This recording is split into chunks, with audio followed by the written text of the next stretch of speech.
دل نہ کسی کا کبھی دکھا، دکھ نہ کسی کو بھی پہنچا، مل جائے گا دل کو سکون اللہ اللہ کرتا جا۔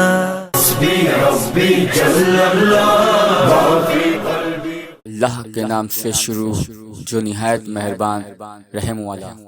یا رسول اللہ، میں نے سنا ہے کہ موت بہت بڑی آفت اور خالص زہریلے پانی کی طرح ہے، لیکن اس کی کڑواہٹ کو اگر کوئی شے مٹھاس میں بدل سکتی ہے تو وہ آپ صلی اللہ علیہ وسلم کے قدموں سے اترنے والا پانی ہے۔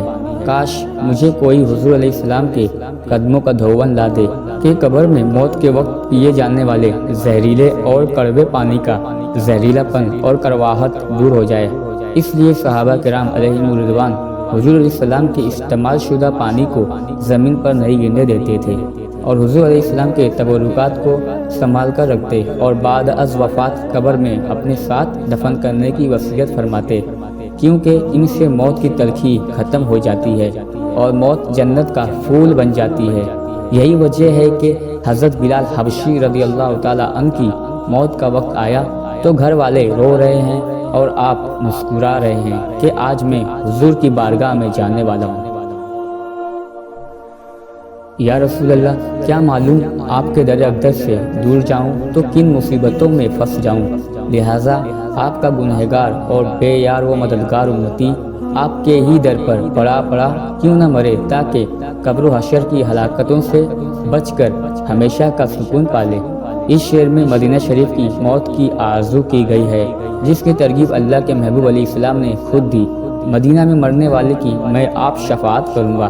ایک حدیث میں آیا ہے جس سے ہو سکے کہ وہ مدینہ میں مرے تو وہ مدینہ شریف میں ہی مرے، کیونکہ مدینہ میں آ کر مرنا تمہارا کام ہے اور تمہاری شفاعت کر کے تمہیں اللہ سے بخشوا لینا میرا کام ہے۔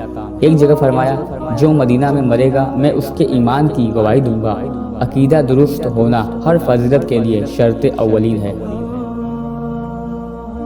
یا رسول اللہ، میں آپ پہ قربان ہو جاؤں، یا جس دن آپ کے طفیل نیک لوگوں کو آپ اپنے ہاتھ سے جام کوثر بھر بھر کر پلا رہے ہوں گے، میرا کام تو آپ کے ہاتھوں سے کوثر و سلسبیل کی ایک بوند ہی بنا دے گی۔ ایک مرتبہ صحابہ کرام علیہم رضوان نے حضور علیہ السلام کی بارگاہ میں عرض کیا، یا رسول اللہ صلی اللہ علیہ وسلم، قیامت کے دن ہم آپ کو کہاں تلاش کریں؟ فرمایا، میں ان 3 مقامات میں سے کسی مقام پہ تمہیں مل جاؤں گا، پل صراط پہ اپنی امت کو وہاں سے پار کرا کے جنت میں لے جانے کے لیے، میزان پہ جہاں امت کے اعمال تول رہے ہوں گے اور میں نگرانی کر رہا ہوں گا، کیونکہ جس کا سودا تولا جائے وہ وہاں موجود ہوتا ہے، اور پھر کمی بیشی اگر ہو تو اس کا انتظام فرما رہوں گا۔ حوض کوثر پہ اپنی امت کو جام بھر بھر کے پلا رہا ہوں گا۔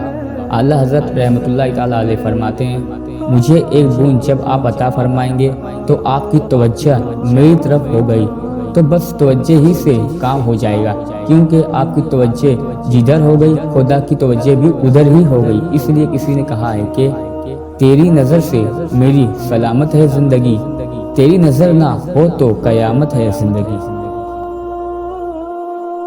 یا رسول اللہ، مکہ ہو یا مدینہ یا بغداد یا کوئی بھی مقدس مقام، جدھر بھی نگاہ اٹھا کر دیکھا جائے آپ ہی کے نور کے جلوے نظر آ رہے ہیں۔ حضور علیہ السلام خدا کے محبوب ہیں اور غوث اعظم رضی اللہ تعالیٰ عنہ حضور علیہ السلام کے محبوب ہیں۔ حضور نبی ثقلین ہیں، غوث پاک ولی ثقلین ہیں۔ ہماری جان محمد رسول اللہ صلی اللہ علیہ وسلم رسول الکونین ہیں، اور ہمارے آقا غوث اعظم رضی اللہ تعالیٰ عنہ غوث الکونین ہیں۔ وہ 14 طبق کے رسول، وہ نبی، یہ سارے جہاں کے غوث و ولی۔ ان کا نبوت و رسالت میں کوئی ثانی نہیں، ان کا ولایت و غوثیت میں ثانی نہیں۔ وہ بھی لاجواب ہیں، یہ بھی لاجواب ہیں، یہ بھی بے مثال و خیر الورا ہیں، یہ غوث الورا ہیں۔ ان کی شان کا منکر بھی بدبخت، ان کی عظمت کا منکر بھی بدنصیب۔ یا رسول اللہ، آپ کے در کا گدھا جس کا نام احمد رضا ہے، آپ کی بارگاہ میں ایک سفارشی لے کر حاضر ہوا ہے، اور ایسا سفارشی کہ جس کی سفارش کو آپ بھلا رد کیوں فرمائیں گے، کیونکہ وہ سفارشی میرا آقا وہ فریاد رس ہے اور آپ کا بڑا ہی پیارا محبوب بیٹا ہے۔